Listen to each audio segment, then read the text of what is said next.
Hi hello skip ചെയ്യാതെ നിങ്ങൾ ഈ ഒരു വീഡിയോ കണ്ടു തീർക്കാൻ ശ്രമിക്കുന്നത് നല്ല ആവി പറക്കുന്ന നല്ല അടിപൊളി നെമ്മീൻ ചൂര അച്ചാറാണ് കേട്ടോ. അപ്പോൾ ഈ ഒരു റെസിപ്പി നിങ്ങൾ ട്രൈ ചെയ്തിട്ടില്ല എന്നുണ്ടെങ്കിൽ ഇത് കണ്ട് ട്രൈ ചെയ്തതിന് ശേഷം എൻ്റെ ഫീഡ്ബാക്കിൽ അല്ലെങ്കിൽ നിങ്ങളുടെ ഫീഡ്ബാക്ക് എൻ്റെ യൂട്യൂബ് ചാനൽ അറിയിക്കണം. അപ്പോൾ ആദ്യം തന്നെ നമുക്ക് മീനുകൾ എടുക്കാം. മീനുകൾ അല്ല, നിങ്ങൾക്ക് ഇതിൽ ഏത് മീൻ വേണമെങ്കിലും എടുക്കാം. ഏത് ചെറിയ ചെറിയ അതായത് നമ്മുടെ നെത്തോലി മുതൽ അങ്ങ് നെമ്മീൻ വരെ നിങ്ങൾക്ക് ഈ ഒരു റെസിപ്പിയിൽ ചെയ്ത് കൊടുക്കാം. ഞാനിപ്പോൾ എടുത്തിട്ടുള്ളത് നെമ്മീൻ ചൂരയാണ് എടുത്തിട്ടുള്ളത്. നല്ല നെമ്മീൻ ചൂരയാണ് കേട്ടോ. ഞാനത് ഫ്രീസറിൽ നമ്മൾ അങ്ങനെ അങ്ങ് വച്ചപ്പോൾ ഒരു ചെറിയ റെഡ് കളർ അടിച്ചിട്ട് അതെന്ന് പറഞ്ഞാൽ വലിയ പ്രശ്നമൊന്നും ഉള്ളതൊന്നും അല്ല കേട്ടോ.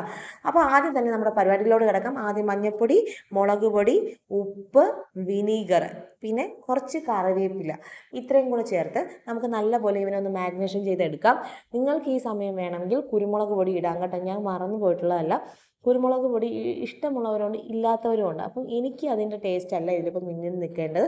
അതുകൊണ്ട് ഞാൻ ആ ഒരു സംഭവം ഒഴിവാക്കുന്നുണ്ട്. അതിൻ്റെ ഫ്ലേവർ ഇഷ്ടമുണ്ടെങ്കിൽ നിങ്ങൾക്ക് ഈ ഒരു സമയത്ത് നമുക്ക് ഇവനെ ഒന്ന് മാഗ്നേഷൻ ചെയ്യുന്ന സമയത്ത് ഒരല്പം കുരുമുളക് പൊടി ഇട്ട് കൊടുക്കാമേ. അപ്പോൾ അത് നല്ലപോലെ എൻ്റെ ചായ ആ സൈഡിൽ തന്നെ ഇരിപ്പുണ്ട് കേട്ടോ. ഞാൻ മറന്നു പോയതാണ്. നിങ്ങൾ ആരെങ്കിലും നോട്ട് ചെയ്തായിരുന്നോ? അപ്പോൾ അതേ ഉപ്പൊക്കെ ഇട്ടിട്ട് നമുക്ക് നല്ലപോലെ ഒന്ന് ഞെരടിയെടുക്കാം.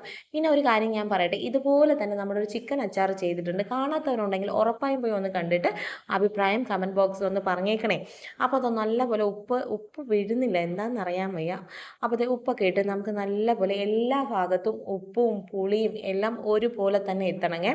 അപ്പോൾ ഇതുപോലെ നമുക്ക് നല്ലപോലെ ഒന്ന് കൈ വെച്ച്, എൻ്റെ ഒരു കയ്യിൽ ക്യാമറ ഒരു കയ്യിൽ മീനിൻ്റെ മിക്സിങ്ങുമാണ് ഈ നടക്കുന്നത്. അതുകൊണ്ട് അല്ലറ ചില്ലറ ചില പ്രശ്നങ്ങളൊക്കെ ഈ വീഡിയോയിൽ ഉണ്ടാവും.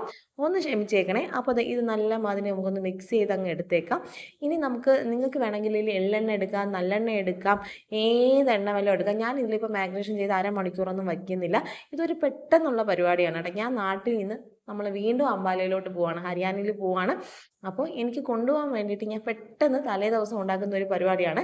അപ്പോൾ അതേ പാൻ വെച്ച് പാനിലോട്ട് എണ്ണ, ഞാൻ വെളിച്ചെണ്ണയാണ് എടുത്തിട്ടുള്ളത്. ഓരോരുത്തർക്കും ഓരോരുടെ ഇഷ്ടമാണല്ലോ. എനിക്ക് വെളിച്ചെണ്ണയുടെ ടേസ്റ്റാണ് ഇഷ്ടം. അപ്പോൾ ശരിക്കും ഇത് നല്ലെണ്ണയിൽ ചെയ്യാം, എള്ളെണ്ണയിൽ ചെയ്യാം, കടുകെണ്ണയിൽ ചെയ്യാം, അതൊക്കെ ഓരോരുത്തരും ഇഷ്ടമാണ്. അപ്പോൾ ദേ നമ്മുടെ വെളിച്ചെണ്ണ വെച്ചു. വെളിച്ചെണ്ണ ഒന്ന് നന്നായി ചൂടായി വരുമ്പോഴത്തേക്കും നമ്മുടെ ഓരോ കുട്ടന്മാരെയും, അതായത് മീൻ കുട്ടന്മാരെയൊക്കെ ഇട്ട് നമുക്കൊന്ന് ഫ്രൈ ചെയ്തെടുക്കാമേ. ഇതിൻ്റെ ഇടയ്ക്ക് എൻ്റെ കാൽപാദങ്ങൾ നിങ്ങൾ കണ്ടു എന്ന് ഞാൻ വിചാരിക്കുന്നു. അപ്പോൾ ഇതുമാതിരി നമുക്കൊന്ന് ഫ്രൈ ചെയ്താൽ, ഇനി പ്രധാനമായിട്ട് ശ്രദ്ധിക്കേണ്ട കാര്യം, ഒരുപാട് അങ്ങ് ഫ്രൈ ചെയ്ത്, ചില ആൾക്കാരെ ഞാൻ കണ്ടിട്ടുണ്ട് ഒരുപാട് അങ്ങ് ഫ്രൈ ചെയ്തിട്ട് അവസാനം ചുറ്റിക കൊണ്ട് ഇവന്മാരെയൊക്കെ അടിച്ച് പൊട്ടിക്കേണ്ട ഒരു അവസ്ഥ വന്നിട്ടുണ്ട്. അതിൻ്റെ ഒന്നും ആവശ്യമില്ല കേട്ടോ. അപ്പോൾ ഈ ഒരു കളറാവുന്നു, അതായത് നമ്മുടെ ഒന്ന് മൂത്ത് ഒരു ഗോൾഡൻ കളർ ആവുന്ന സമയത്ത് നമുക്ക് ഇവനെ ഒന്ന് മാറ്റി വയ്ക്കുക. ഇല്ലയെന്നുണ്ടെങ്കിൽ ഇവൻ ഇങ്ങനെ കിടന്നിട്ട് ഇത് കൂടുതൽ പ്രശ്നം നമുക്ക് ഉണ്ടാക്കിക്കൊണ്ടേ ഇരിക്കും കേട്ടോ. നല്ല കല്ല് പോലെ ആയി, പിന്നെ നമ്മുടെ അച്ചാറിന് ഒരു ടേസ്റ്റും ഉണ്ടാവില്ല. അപ്പോൾ ഈ ഒരു പരുവം എത്തുമ്പോഴത്തേക്കും, ഈ ഒരു സിറ്റുവേഷനിൽ, അതായത് ഈ ഒരു പാകം എത്തുമ്പോൾ നമുക്കത് ഇതുപോലെ അങ്ങ് മാറ്റി വെച്ചേക്കാം. ഇനി രണ്ട് കാര്യങ്ങളുണ്ട്. ഒന്നാമത്തെ കാര്യം, ഞാൻ ഇതൊരു ഗ്രേവി ടൈപ്പിലാണ് ചെയ്യുന്നത്. അപ്പോൾ ആദ്യം തന്നെ ഇതേ എണ്ണ തന്നെ ഒരു പാനെടുത്ത്, പാനിലോട്ട് ഇതേ എണ്ണ തന്നെയാണ് ഞാൻ ഉപയോഗിക്കുന്നത്. അതിലോട്ട് കടുക്, നമ്മുടെ ഉലുവ, ഇതെല്ലാം ഒന്ന് പൊട്ടി വരുമ്പോഴത്തേക്കും നിങ്ങൾക്ക് വേണമെങ്കിൽ ഈ സമയത്ത് വറ്റൻമുളക് ഇട്ട് കൊടുക്കാം. എൻ്റെ കയ്യിൽ ഇല്ലാത്തതുകൊണ്ട് ഞാൻ ഒഴിവാക്കിയിട്ടുണ്ട്. നീളത്തിലരിഞ്ഞ ഇഞ്ചിയും വെളുത്തുള്ളിയും കുറച്ച് മാത്രം ഞാൻ ഇപ്പോൾ ചേർക്കുന്നുണ്ട്. ഇതിൻ്റെ വേറൊരു കാര്യം എന്താ വെച്ചാൽ, ഞാൻ ഇതിൽ അരച്ചും വച്ചിട്ടുണ്ട്. ഞാൻ വഴിയെ നിങ്ങൾക്ക് പറഞ്ഞുതരാം. അപ്പോൾ നമ്മുടെ കറിവേപ്പിലയും കൂടെ ഇട്ട് ഇവന്മാരെ ഒന്ന് മൂപ്പിച്ചെടുക്കുക. ഒരുപാട് മൂപ്പിച്ചെടുക്കണമെന്ന് ചോദിച്ചാൽ അങ്ങനെയല്ല, ഒന്ന് ബ്രൗണിഷ് കളറായി വരണം കേട്ടോ. അതായത് നമ്മൾ ഒരുപാട് കാലം സൂക്ഷിക്കുന്ന സംഭവമാണ്. അപ്പോൾ ഇതുമാതിരി നിങ്ങൾ എടുത്തേക്കരുത്. നല്ലപോലെ ഒന്ന് മൂത്ത് വരുന്ന നമുക്കൊന്ന് വെയിറ്റ് ചെയ്യാം. ഇനി ഇതിലോട്ട് നമ്മൾ അരച്ച് വെച്ചിട്ടുണ്ട്, ഞാൻ ഇഞ്ചിയും വെളുത്തുള്ളിയും കൂടെ സെപ്പറേറ്റ് ഇതുമാതിരി ചതച്ച് വെച്ചിട്ടുണ്ട്. അതായത് ഈ ഒരു അച്ചാർ ഒരു ഗ്രേവി ടൈപ്പ് മാതിരി ആയിരിക്കും ഇരിക്കുന്നത്. അപ്പോൾ അതും കൂടെ ചേർത്തിട്ട് നമുക്ക് ഇവൻ്റെ എന്താ പറയുക, ആവശ്യത്തിന് ഉപ്പോ നിങ്ങൾക്ക് ഈ സമയത്തൊക്കെ ചേർത്ത് കൊടുക്കാമേ. അപ്പോൾ ഇതിനെങ്ങനെ അളവെന്ന് ചോദിച്ചാൽ, ഞാൻ ഇതിൽ ഏറ്റവും കൂടുതൽ ചേർത്തേക്കുന്നത് വെളുത്തുള്ളിയാണ് കൂടുതൽ ചേർക്കുന്നത്, ഇഞ്ചി കുറച്ചുമാണ് കേട്ടോ. അപ്പോൾ അതനുസരിച്ചാണ് ചേർക്കുന്നത്. നിങ്ങളുടെ ഇഷ്ടാനുസരണം അങ്ങോട്ടും ഇങ്ങോട്ടൊക്കെ മാറ്റം വരുത്താമേ. അപ്പോൾ ഇതൊക്കെ ഇട്ടിട്ട് നമുക്ക് ഇവന്മാരെ ഒന്ന് പച്ചക്കുത്തൊക്കെ മാറി നല്ലൊരു ബ്രൗണിഷ് കളർ നമുക്ക് വേണം. കരിഞ്ഞു പോകാതിരിക്കാൻ നിങ്ങളൊന്ന് ശ്രദ്ധിച്ചേക്കണേ. അപ്പോൾ ഇതെല്ലാം ഇട്ടിട്ട് നമുക്കൊന്ന് റെഡിയാക്കിയെടുക്കാം. നമ്മുടെ യൂട്യൂബ് ചാനലിൽ നമ്മൾ ഒരുപാട് റെസിപ്പീസൊക്കെ നമ്മൾ അപ്ലോഡ് ചെയ്തിട്ടുണ്ട്. ഒരുപാട് മീൻ റെസിപ്പീസാണ് വന്നിട്ടുള്ളത്. അപ്പോൾ അതൊക്കെ ഒന്ന് കാണാത്തവരുണ്ടെങ്കിൽ ഒന്ന് പോയി ഒന്ന് കണ്ട് സപ്പോർട്ട് ചെയ്തേക്കണേ. അപ്പോൾ അത് നല്ല മാതിരി നമുക്ക് ഇവനെ ഒന്ന് ഇളക്കിയെടുക്കാം. ഇത് കുറച്ച് ടൈം എടുക്കും കേട്ടോ, ഒരുപാട് അങ്ങ് ടൈം എടുക്കുമെന്നല്ല, വളരെ സിമ്പിളാണ്. പിന്നെ ഈ മൂപ്പിക്കുക എന്നുള്ളത് നമ്മൾ ഒരുപാട് കാലം സൂക്ഷിക്കുന്ന സംഭവങ്ങളാണല്ലേ ഇതൊക്കെ. അപ്പോൾ നമ്മുടെ ആവശ്യാനുസരണം നമ്മൾ 1-2 കഷ്ണമായിരിക്കും നമ്മുടെ ചോറിൻ്റെ സൈഡിലോ അല്ലെങ്കിൽ ചപ്പാത്തിയുടെ കൂടെയൊക്കെ നമ്മൾ എടുക്കുന്നത്. അപ്പോൾ ഇത് ചീത്തയാവാതിരിക്കാൻ, നശിച്ചു പോകാതിരിക്കാൻ നമ്മൾ അതേ രീതിക്ക് തന്നെ റെഡിയാക്കി എടുക്കേണ്ട ആവശ്യമുണ്ട്.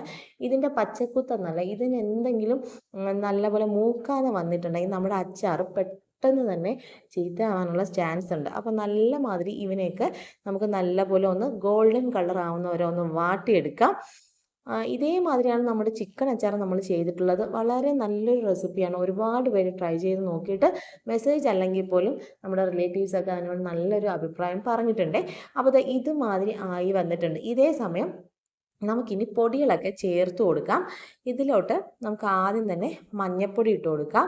പിന്നെ മുളക് പൊടി ഞാനിപ്പോൾ എടുക്കുന്ന കാശ്മീരി മുളക് പൊടി ആയതുകൊണ്ട് അത്യാവശ്യം നല്ല കളർ കിട്ടും, എന്നാൽ എരിവും കുറവായിരിക്കും. അപ്പോൾ അതുകൊണ്ടാണ് ഞാൻ കൂടുതൽ ചേർക്കുന്നത്. നിങ്ങളുടെ കയ്യിലുള്ള മുളകിൻ്റെ സ്വഭാവം അനുസരിച്ച് അല്ലേ, അവൻ്റെ സ്വഭാവം അനുസരിച്ച് നമുക്കിവനെ അങ്ങോട്ടും ഇങ്ങോട്ടൊക്കെ മാറ്റി കൊടുക്കാമേ. അപ്പോൾ പൊടികളൊക്കെ ഇട്ട ശേഷം ഇനി നമുക്ക് വേണ്ടത് കായപ്പൊടിയാണ്. മഞ്ഞൾപ്പൊടി, മുളക് പൊടി, പിന്നെ കായത്തിൻ്റെ പൊടിയും കൂടെ ചേർത്ത് നമുക്ക് ഇവനെ ഒന്ന് നല്ലപോലെ ഒന്ന് മൂപ്പിച്ചെടുക്കാം. ഒരു പൊടികളൊന്നും കരിഞ്ഞു പോകാതിരിക്കാൻ സൂക്ഷിക്കുക കേട്ടോ. അപ്പോൾ നല്ലപോലെ ഒന്ന് മൊരിഞ്ഞ് വരുന്ന സമയത്ത് നമുക്ക് ഇതിലോട്ട് 1/4 കപ്പ് അളവിൽ ഞാൻ വിനീഗറാണ് ചേർത്തിട്ടുള്ളത്. വിനീഗർ നമുക്ക് ചേർക്കാം. പിന്നെ ഇതേ സമയം നിങ്ങൾക്ക് ഈ ഒരു ജോലി ചെയ്യുന്നതിന് മുമ്പ് ഞാനിപ്പോൾ വിനീഗർ ആഡ് ചെയ്തിട്ടുണ്ട്. ഇനി ഇതേ ജോലി ചെയ്യുന്നതിന് മുമ്പ് നമ്മുടെ ഒരു വെള്ളം നമുക്ക് ആവശ്യമുണ്ട്. അതായത് പച്ച വെള്ളമൊന്നും എടുത്ത് വീത്തിയേക്കരുത്, നല്ല തണുപ്പിച്ച വെള്ളമാണ് കേട്ടോ ഞാൻ. അത് ചൂടുവെള്ളം തന്നെ, തണുത്ത വെള്ളമാണ് ചേർത്തിട്ടുള്ളത്. കാരണം നമുക്ക് ഇതിലോട്ട് ചൂടുവെള്ളവും ഡയറക്റ്റ് വേണ്ട, എന്നാൽ തണുത്ത വെള്ളം, അതായത് ചൂടാക്കാത്ത വെള്ളവും വേണ്ട, നമ്മൾ ചൂടാക്കി തണുത്ത വെള്ളമാണ് ആഡ് ചെയ്ത് കൊടുക്കുന്നത്. ഇതേ സമയം നിങ്ങളോട് എനിക്ക് വേറൊരു കാര്യം പറയാനുള്ളത്, ഒന്നില്ലെങ്കിൽ ഞാൻ ഈ ചെയ്യുന്ന മാതിരി അതേ അങ്ങ് ഫോളോ ചെയ്യുക. നിങ്ങൾക്ക് ഇനി ഗ്രേവി വേണം എന്നുണ്ടെങ്കിൽ വെള്ളത്തിൻ്റെ അളവ് അങ്ങോട്ടും ഇങ്ങോട്ടൊക്കെ മാറ്റി കൊടുക്കണേ. ഇപ്പോൾ ഇതൊക്കെ ഒന്ന് തിളച്ച് ഇതിൻ്റെ എണ്ണ ഒന്ന് റെഡിയായി വരുമ്പോഴത്തേക്കും നമുക്ക് മീൻകുട്ടന്മാരെയൊക്കെ എടുത്തിട്ട് കൊടുക്കാം. ഇതേ സമയം ഞാൻ പറയട്ടെ, ഇപ്പോൾ നിങ്ങൾക്ക് കാണുമ്പോൾ തന്നെ അറിയാം, ഇതൊരു ഗ്രേവി ടൈപ്പായിട്ട് വന്നിട്ടുണ്ട്, നല്ല അടിപൊളി പാകത്തിന് വന്നിട്ടുണ്ട്. നമുക്കിത് ഇനിയും എണ്ണ തിളങ്ങി വരുമ്പോൾ കുറച്ചും കൂടെ വെള്ളം ആഡ് ചെയ്ത് കൊടുക്കണം. ഇപ്പോൾ നോക്കിക്കോ, ഇതിൽ നിന്ന് എണ്ണയൊക്കെ തിളങ്ങി വന്നപ്പോൾ ഞാനൊരു 1/4 കപ്പോളം വെള്ളം വീണ്ടും ചേർക്കുന്നുണ്ടേ. ഇതെന്തിനാണെന്ന് വെച്ചാൽ നമ്മുടെ മീനെല്ലാം, ഈ അരപ്പെല്ലാം കൂടെ നമ്മുടെ മീനിൽ നല്ല പോലെ ഒന്ന് കോട്ട് ചെയ്തിരിക്കും കേട്ടോ. അപ്പോൾ തന്നെ നോക്കിയോ, ഈ ഒരു അരപ്പിൽ നിങ്ങളുടെ ഗ്രേവിക്ക് അനുസരിച്ച് നിങ്ങൾക്ക് വെള്ളം ആഡ് ചെയ്തെടുക്കാം. കുറയ്ക്കണമെന്നുള്ളവർക്ക് കുറയ്ക്കാം, പക്ഷേ ഇതായിരിക്കും ഏറ്റവും കൂടുതൽ ബെറ്റർ എന്ന് എനിക്ക് തോന്നുന്നത്. അപ്പോൾ ഇതാ നോക്കിക്കോ, ഇത് മതി. നല്ല പോലെ ഒന്ന് തിളച്ച് ഇതിൽ നിന്ന് എണ്ണ ഇങ്ങനെ സെപ്പറേറ്റ് ആയിട്ട് വരും. ഇതേ സമയത്ത് നിങ്ങൾ എല്ലാം നോക്കിക്കോളുക, ഉപ്പ് കാര്യങ്ങളൊക്കെ ചെക്ക് ചെയ്തോളുക. അപ്പോൾ ഇതിപ്പോൾ തിളച്ചിട്ടുണ്ട്. ഇനി ഇതിലോട്ട് നമ്മുടെ പൊരിച്ച് വെച്ചിരിക്കുന്ന ഇവന്മാരെ, അതായത് നമ്മുടെ മീൻകുട്ടന്മാരെ നമുക്കങ്ങ് ഇട്ട് കൊടുക്കാവേ. മീൻകുട്ടന്മാരെ ഇട്ടതിന് ശേഷം നമുക്ക് എല്ലാം നിങ്ങളൊന്ന് ചെക്ക് ചെയ്ത് നോക്കുക, ഉപ്പെല്ലാം പാകമാണോ എന്നൊക്കെ നോക്കുക. അപ്പോൾ നമ്മുടെ മീൻകുട്ടന്മാരെയൊക്കെ ഇട്ട് നമുക്ക് നല്ല പോലെ ഒന്ന് മിക്സ് ചെയ്യുക കേട്ടോ. മിക്സൽ പരിപാടിയാണ് ഇനിയുള്ള പരിപാടി കേട്ടോ. ശരിക്കും ഇത് മിക്സ് ചെയ്യുമ്പോൾ മിക്സിങ് പരിപാടി കഴിയുമ്പോൾ ശരിക്കും ഒരു ബീഫ് റോസ്റ്റിൻ്റെ ഒരു ലുക്കിലാണ് നമ്മുടെ മീൻ അച്ചാർ വന്നിട്ടുള്ളത് കേട്ടോ. നല്ല ഗ്രേവി, നിങ്ങൾക്ക് ഇതിനപ്പുറം ഗ്രേവി വേണമെങ്കിൽ ആഡ് ചെയ്യാം. ഇതിപ്പോൾ നമ്മൾ മിക്സ് ചെയ്യുമ്പോൾ ഈ ഗ്രേവി ആണെങ്കിൽ ഇരിക്കെ ഇതിൽ ഈ ഒരു കഷ്ണത്തിലോട്ട് ഈ ഗ്രേവി ഇങ്ങനെ, അതായത് നമ്മുടെ ചതച്ച വെളുത്തുള്ളിയുടെയും അതായത് ഇഞ്ചിയുടെയും എല്ലാ ടേസ്റ്റും ഓരോ കഷ്ണങ്ങളും നല്ല രീതിക്ക് വന്നിട്ടുണ്ടാവും. അപ്പോൾ ഞാൻ നോക്കിയാൽ നല്ല പോലെ ഇതൊന്നായി വരുന്ന സമയത്ത് ഞാനിപ്പോൾ നോക്കുമ്പോൾ എനിക്കൊരല്പം ഉപ്പിൻ്റെ കുറവുണ്ടായിരുന്നു, അതും കൂടെ ഞാൻ ചേർത്ത് കൊടുക്കുന്നുണ്ട്. ഇതെല്ലാം കഴിഞ്ഞതിന് ശേഷം നമുക്ക് ലാസ്റ്റ് പരിപാടിയിലോട്ട്, നമ്മുടെ ഇപ്പോൾ എണ്ണയൊക്കെ തെളിഞ്ഞ് വന്നിട്ടുണ്ട്. ഇനി വേറെ ഒരു പരിപാടിയില്ല, ഒന്നില്ലെങ്കിൽ ശർക്കര ഇല്ലെങ്കിൽ പഞ്ചസാരയും കൂടെ ആഡ് ചെയ്യാമേ നമുക്ക്. അപ്പോൾ അത് നോക്കിക്കോ, പഞ്ചസാരയൊക്കെ ആഡ് ചെയ്ത് എല്ലാം ബാലൻസ്ഡ് ആവാൻ വേണ്ടിയിട്ടാണ് നമ്മൾ ഈ ഒരു പരിപാടി ചെയ്യുന്നത്. അപ്പോൾ ഇത്രയേ ഉള്ളൂ സംഭവം. നിങ്ങളെല്ലാവരും ഒന്ന് ട്രൈ ചെയ്ത് നോക്കിയിട്ട് അഭിപ്രായം പറയണേ.